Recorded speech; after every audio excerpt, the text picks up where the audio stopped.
हिंदी के सुप्रसिद्ध साहित्यकार और निबंधकार डॉक्टर श्याम सुंदर दुबे का एक प्रसिद्ध निबंध है सड़क पर दौड़ते ईहा मृग। वास्तव में ईहा मृग मनुष्य की अनंत इच्छाओं को बताने वाले प्रतीक के रूप में यहाँ इस्तेमाल किया गया है। उन्होंने इस बात की बहुत सूक्ष्मता से जांच की कि जब बाजार बंद रहता है तब सड़क कैसी दिखाई देती है, या जब बाजार नहीं था तब सड़क के दोनों ओर बहुत ऊंचे ऊंचे वृक्ष थे और सड़क उन वृक्षों से ढकी रहती थी। लेखक ने अपने निबंध में कहा है कि आज बाजार बंद था, सड़क को आज मैंने जी भरकर देखा।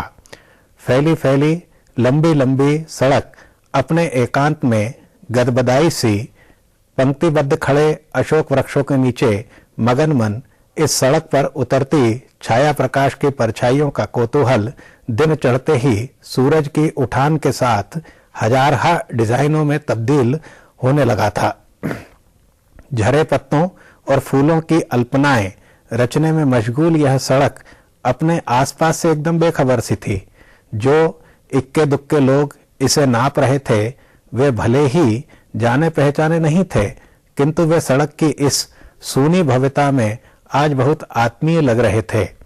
बोलने बताने को आतुर वे सड़क के मौन को तोड़ते हुए कहना चाहते थे, किंतु आज सड़क उनसे बोलने बताने को तैयार नहीं थी। वह उन्हें अपनी अंकवार में, अपनी बाहों में भरकर बैठना चाहती है। सड़क आज बहुत उत्कंठित है, लालायित है। बंद के बीच आज वह कई दिनों से भूली बिसरी अपनी प्रिय कविता को याद कर रही है। जिस कविता को वह याद करना चाहती है वह कविता उस समय की है जब इसके आजू बाजू दुकानों का कोई वजूद नहीं था, जब इसके आसपास की ऋतुओं का निखालिस आवेग गुजरता था और इस आवेग के साथ यह सड़क हो लेती थी।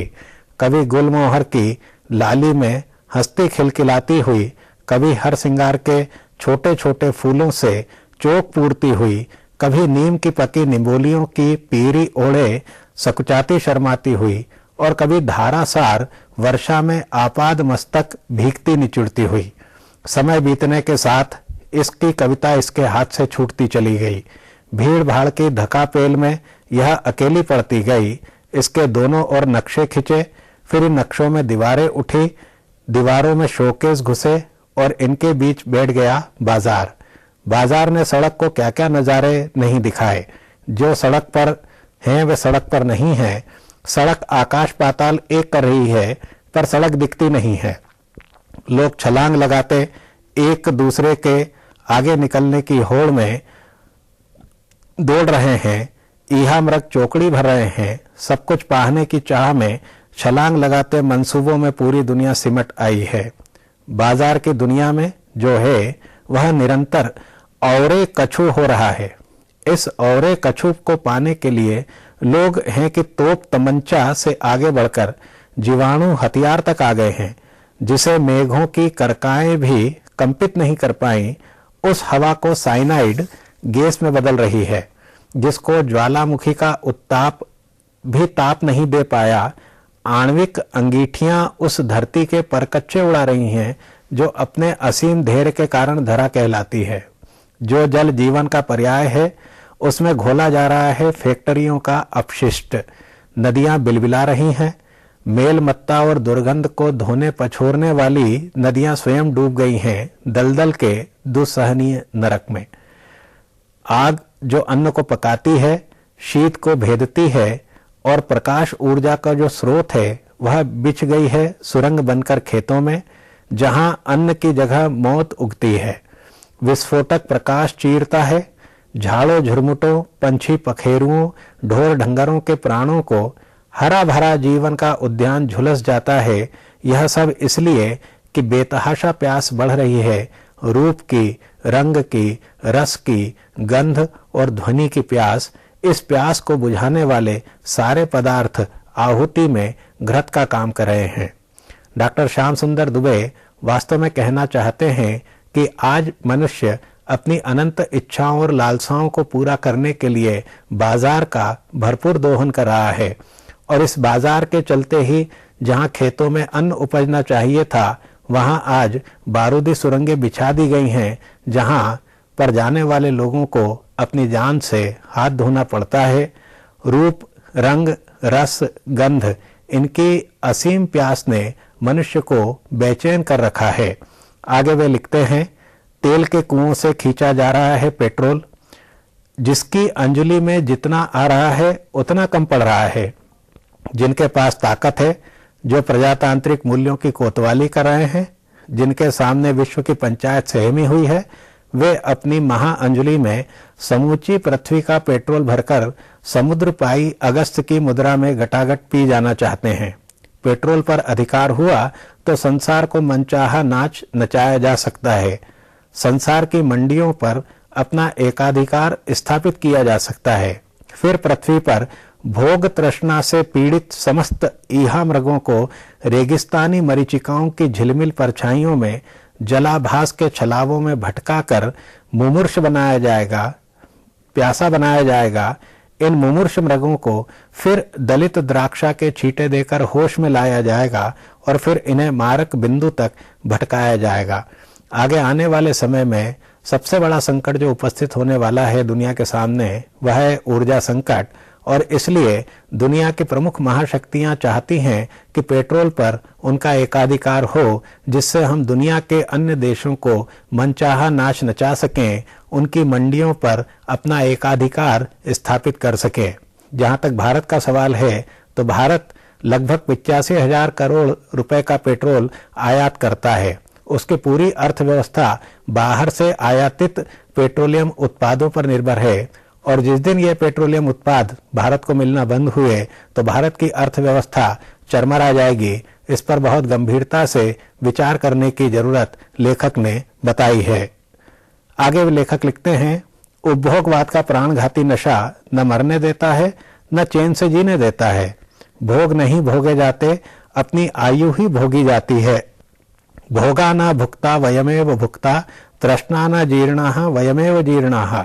शरीर बूढ़ा होता जाता है और तृष्णा जीवन। शरीर की सीमाएं हैं, इसके रबड़ जैसा खींचा तो जा सकता है, किंतु खींचने पर सीजता जाएगा। वियाग्रा की गोलियां काम ज्वर के ताप की उत्थितावेशी पार्थिवता को उत्पन्न कर सकती हैं, लेकिन विषय ज्वर मस्तिष्क की शिराएं फाड़कर चिर बेहोशी में भी पटक सकता है।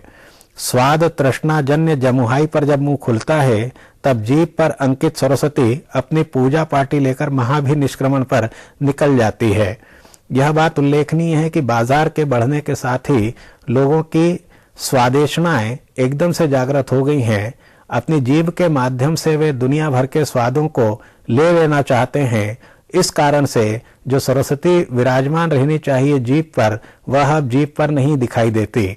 जो कहते थे पहले कि वह अपनी बात का धनी है, तो आजकल बात के धनी लोग बहुत कम पाए जाते हैं जो अपनी बात पर अटल रहें।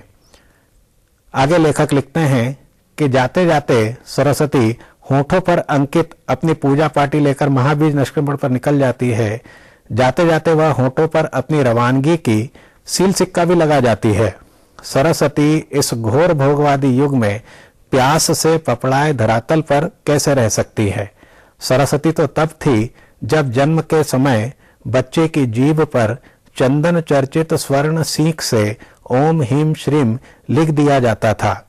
मंत्रविद्ध जीभ केवल सरस्वती के रस प्रवाह का अजस्र निर्झर बन जाती थी। अपनी संपूर्ण लोलुपताओं को त्याग कर रचती रहती थी वेखरी के प्रतिकल्पी संसार, और कभी नहीं सूखती थी। स्वादेच्छाओं की तपिश में सरस्वती का गुजारा नहीं। वासना से भीगी जीभ पर इधर सरस्वती उतरी और उधर धरती से सरस्वती नदी गायब हुई। अब आप सरस्वती नदी को जहां तहां ढूंढते रहिए। कुंड में समाई सरस्वती से को सब नहीं पा सकते। इसे वे ही पा सकते हैं जिनकी जीभ पर अभी भी सरस्वती मंत्र प्रतिष्ठित है। जीभ मांस का एक असुंदर लोथड़ा है। यह सरस्वती के संसर्ग से सुंदर बनती है, अन्यथा 2 अंगुल की इसकी लंबाई चौड़ाई में संसार को चबाकर अपार स्वाद लेने की क्षमता है।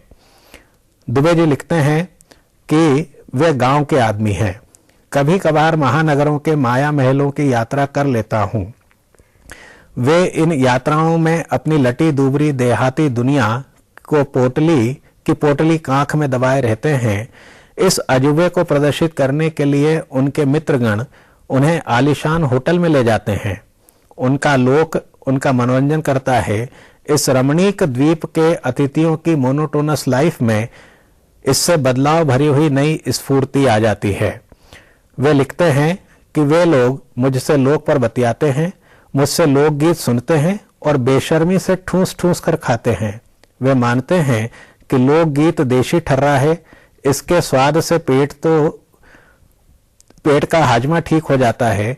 व्यंजनों का बाजार लगा है। मीनू एक पूरी पोथी जैसा है और पेट तो पेट है। आकंठ ठूस कर खा लेने पर भी सभी स्वादों को जीभ नहीं ले पाती। निरा मांस का यह लोथड़ा रसस्रावी ग्रंथियों से पीड़ित होने लगता है। मैंने या लेखक ने इन होटलों में ऐसे लोग देखे हैं जो भरपेट खा लेने के बाद मुंह में अंगुली डालकर वमन करते हैं। पेट खाली होने के बाद फिर शेष व्यंजनों को मुंह में ठूसने लगते हैं। मांस के लोथड़े कभी तृप्ति नहीं मानते। यह स्वादेषणा जुगुप्सा से सनी हुई है। सभी खाए पिए अघाए नहीं होते, बाजार अघाने नहीं देता। आदमी सड़क पर चलता हुआ भी सड़क पर नहीं चलता। वह घर में बाजार देखता है, बाजार उसके भीतर दंदनाता हुआ घुसा जाता है। प्रतिक्षण दुकानें बदल रही हैं, दुकानों का माल बदल रहा है। जो कल खरीदा था आज वह बासी पड़ गया है और जो आज खरीदा जा रहा है वह कल रद्दी की टोकरी में चला जाएगा। सड़क रोज रोज पुनरअपि भर्जन की बदहवास आवाजाही से दबी चपी है। सड़क आदमी की अनंत तृष्णाओं के बीच केवल अपने नाम से जानी जाती है, अन्यथा वह दिखती कहाँ है। वह तो चलते हुए भी नहीं चलती और नहीं चलते हुए भी चलती है। उपनिषद के निर्गुण सगुण का समन्वय सिद्धांत यहाँ दिखाई पड़ता है। तद एजति तद न एजति, वह चलता भी है और नहीं भी चलता है। अपने नाम से ही सड़क जानी जाती है। देखिए रूप नाम आधीना। होशियार लोगों ने किसी महापुरुष को उसके कंधे पर बेताल जैसा चढ़ा दिया है, जो हर आने जाने वाले से यक्ष प्रश्न करता है, किंतु कोई उसके प्रश्नों पर ध्यान नहीं देता। तब थक हार कर वह बेताल फिर बैठ जाता है उन प्रस्तर पट्टिकाओं पर जहां उसका नाम सड़क बनने की मजदूरी के लिए खुदा था। सड़क पटी पड़ी है अनंत कारों से। ये कारें अतृप्तियों के मोहावेश से भरी पूरी हैं। आदमी के पांव सड़क पर हों तो सड़क पर पता चले और सड़क को भी आदमी के पांव की गर्मी का अनुमान हो और सड़क पसीजे। शरीर पर आया पसीना उसे आदमी के मोह छोर से जोड़ता है। यही सड़क की सार्थकता की प्रतीति है। अब आदमी सड़क पर नहीं है, सड़क बाजार में है और आदमी बाजार की गिरफ्त में। घर अटरम शटरम चीजों का कबाड़ खाना बनता जा रहा है। बाजार चढ़ बैठा है कला कीर्तन संयोजन आयोजन की छाती पर। मार्केट वैल्यू से सबके गले नापे जा रहे हैं। इस नाप जोक में चल गए तो गले में तमगा लटकेगा और न चल पाए तो झूल जाइए फांसी के फंदे पर। बाजार की क्रूरता आदमी को खड़े मोल बेच खरीद रही है। सबसे निचले मोल पर आदमी की तिजारत हो रही है। बाजार सुपारी देता है और सुरक्षा के साथ पर्दों के भीतर चलते आदमी का अता पता नहीं लगता, कब कैसे कहां भस्मी भूत हुआ। एक महाविकराल मुख की पैनी दंष्ट्रा में खून ही खून लगा है। वह तलाश रही है नए नए आखेट स्थल। गांव में उसकी मटर गश्ती चल रही है। मसूर सोयाबीन कपास की फसल में बढ़ोतरी हुई तो गांव के गांव उस मुख में समा रहे हैं।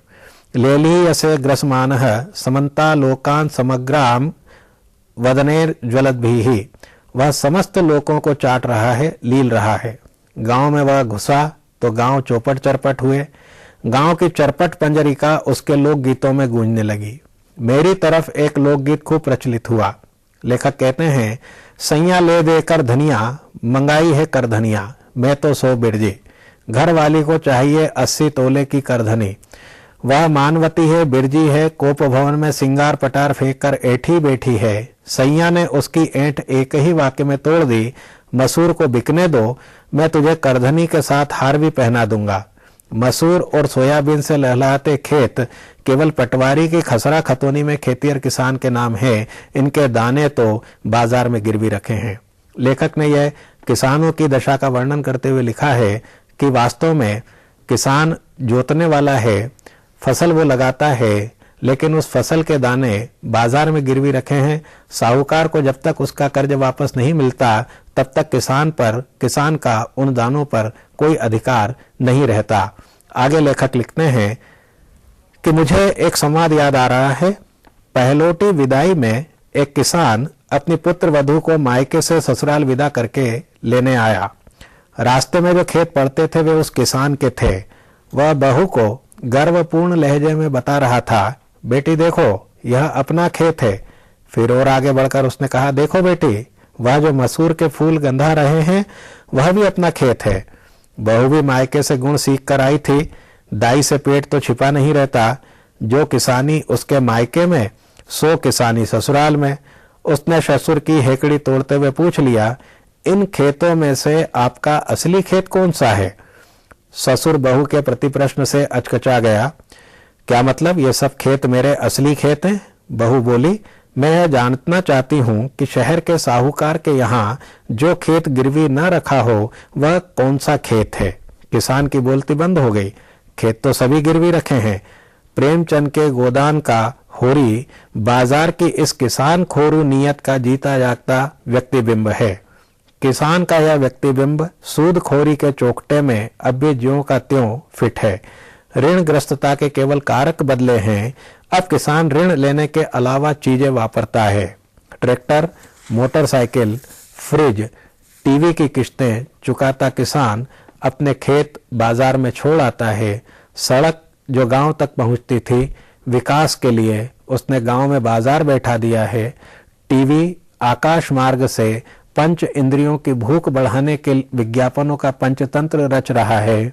वह जो गांव का आदमी छठे 6 माह से बाजार की सड़क पर आता था नमक, तेल, गुड़ और कपड़ा लत्ता खरीदने, अब वह भी ईहा मृग बना डिपार्टमेंटल स्टोरों में घुस रहा है।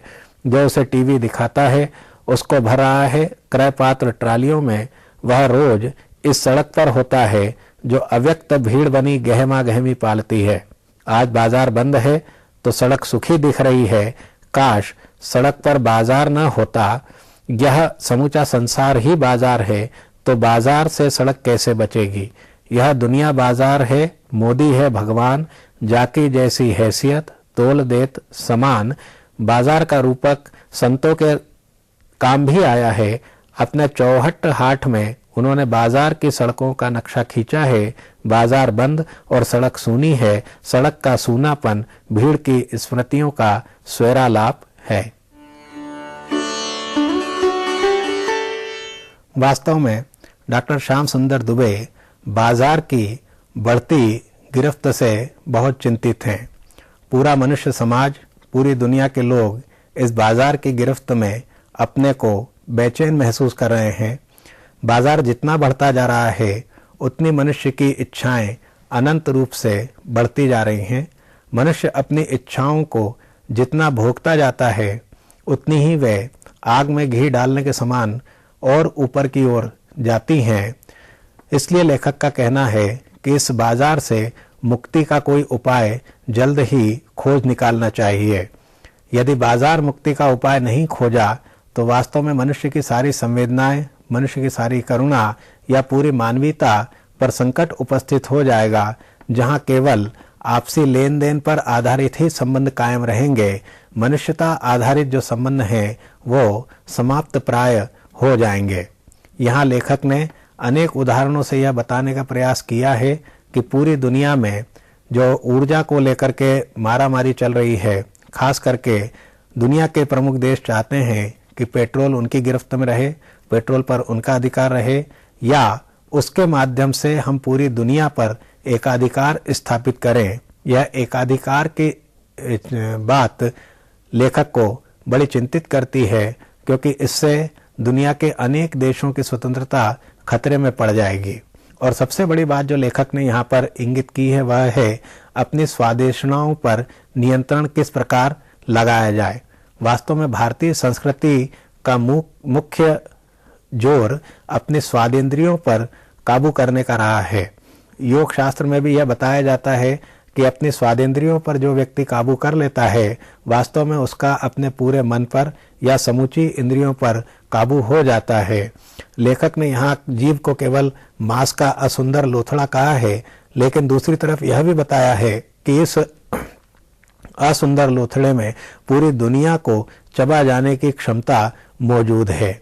यदि हम अपनी जबान के पक्के होना चाहते हैं तो इसको स्वादेशनाओं से मुक्त कर इस जबान पर सरस्वती की प्रतिष्ठा करना आवश्यक है, जिससे कि समाज में शब्द शक्ति को बढ़ावा मिले। यदि समाज में शब्द शक्ति कम होगी तो वहाँ शस्त्र शक्ति बढ़ेगी। इस ओर भी लेखक ने इशारा किया है। तो कुल मिलाकर यहाँ लेखक कहना चाहते हैं कि बाजार की गिरफ्त से यदि दुनिया मुक्त होती है तो वह सुखी होगी, समृद्ध होगी और संपन्न होगी